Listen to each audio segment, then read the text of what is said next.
Je suis ici depuis 1978. C'est un terrain ancestral de la famille Ngunju, dont il a morcelé les parcelles. En morcelant les parcelles, il a donné à sa sœur la 44. Nous, il nous a donné la 45. La 45, c'est l'espace là, qui va jusqu'à la route. La 44, c'est depuis Manguela qui va jusque là-bas. Maintenant, les fils de cette dernière décédée ont vendu, ont concédé aux Libanais. En concédant aux Libanais, ils sont venus nous voir. Ils nous ont convoqués à Abassémol, 5e étage. Ils nous ont demandé si on avait un TEF. On a dit oui, on a un TEF, puisqu'on profite tous du même TF ici jusqu'à Préjade Béton. Vendez-nous, on ne peut pas vendre. Mais on peut s'arranger sur quelque chose. Vous nous concédez l'arrière, vous prenez la devanture puisqu'elle vous intéresse. Ils ont refusé. Nous sommes en 2015. À cette époque, c'est la mairesse Mme Oussouka qui était encore à l'hôtel de ville. Alors, ils sont venus avec les engins, l'hôtel de ville, avec les engins pour commencer à casser. Papa Christian Ngunju et papa Vincent Ngunju ont saisi Mme Oussouka pour lui dire que comment est-ce que vous pouvez venir déloger les gens qui vivent chez nous. Elle a été surprise pour dire que mais non, on nous a dit que ce sont des squatteurs. Alors il dit non, ce ne sont pas squatteurs, c'est leur parcelle qui leur a été léguée par notre père. Alors elle a arrêté les travaux, bien qu'ils avaient commencé à casser. Alors du coup, 2015, 2025, 10 ans après, profitant des casses qui se font, ils ont soudé certaines personnes à la mairie centrale pour venir casser. En août 2025, avant le 7 août, nous avons été convoqués à la mairie de l'hôtel de ville, premier étage, porte 105. On a apporté tous les documents afférents.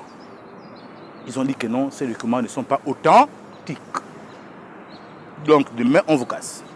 Alors, je pose la question, est-ce qu'on peut voir la directrice? On va aller voir si on peut la voir. Elle peut vous rencontrer. Elle nous a reçus. Elle dit, ah, madame la directrice, ah, les autres viennent d'en haut. On le refuse. Nous sommes en période de festivité de la fête de l'indépendance. Comment allions-nous passer cette fête dehors?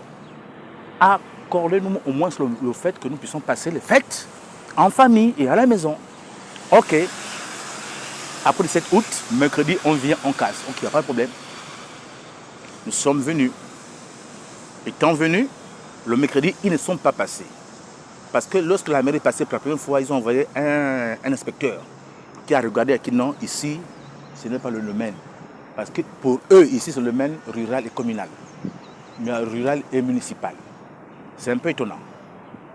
Je vais vous expliquer pourquoi. Alors, mercredi, ils ne sont pas passés. Le jeudi, ils arrivent. La directrice avec tout son staff. Quand ils regardent, elle-même, elle dit, nous nous sommes trompés. Donc, du coup, pour nous, on sait que le problème est réglé. Maintenant, le 30, jeudi 30 octobre, vers les 15 heures, ils sont venus, ils ont commencé à casser. Le vendredi, ils ont terminé à casser, elle est partie. Parce que j'avais mon assemblée sur Pasteur. Ça me fait 22 ans que je sers Dieu. Ça fait 22 ans que ce ministère-là existe. Ça fait 47 ans, dans notre 50 ans que je suis ici. J'ai 51 ans d'âge. Je suis veuf, ça fait 16 ans. Ils ont cassé, pratiquement on n'a rien récupéré.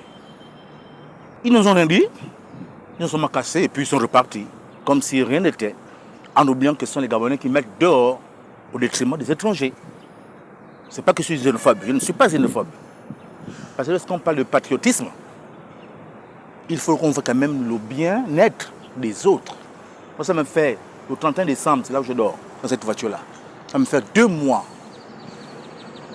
malgré les intempéries, malgré les risques. Je dors là. Venez voir comment je mange.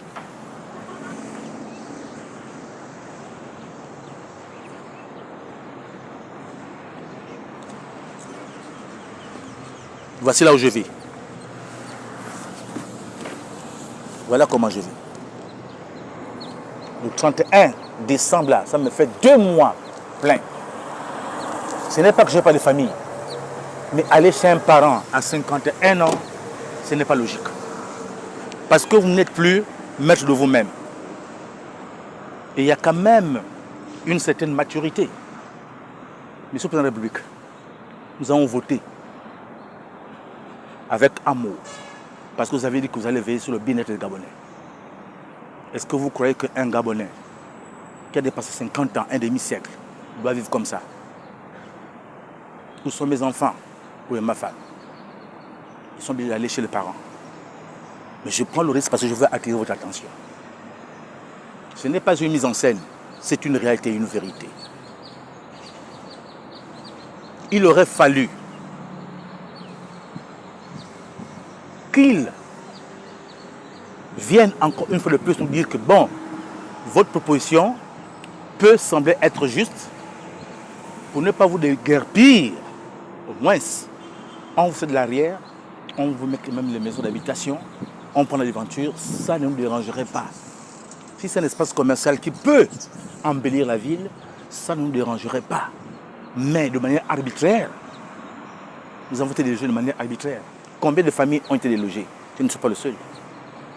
Bon, c'est normal que j'aille trouver un endroit où dormir. Je paie avec quoi? N'ayant pas d'activité. Je ne dis pas que je suis chômeur. Je ne suis pas chômeur. Je suis un sans-emploi, donc sans activité.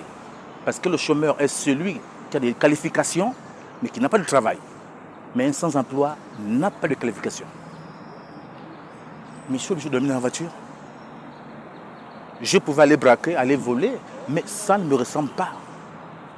Toutes les âmes que j'encadrais sont dispersées.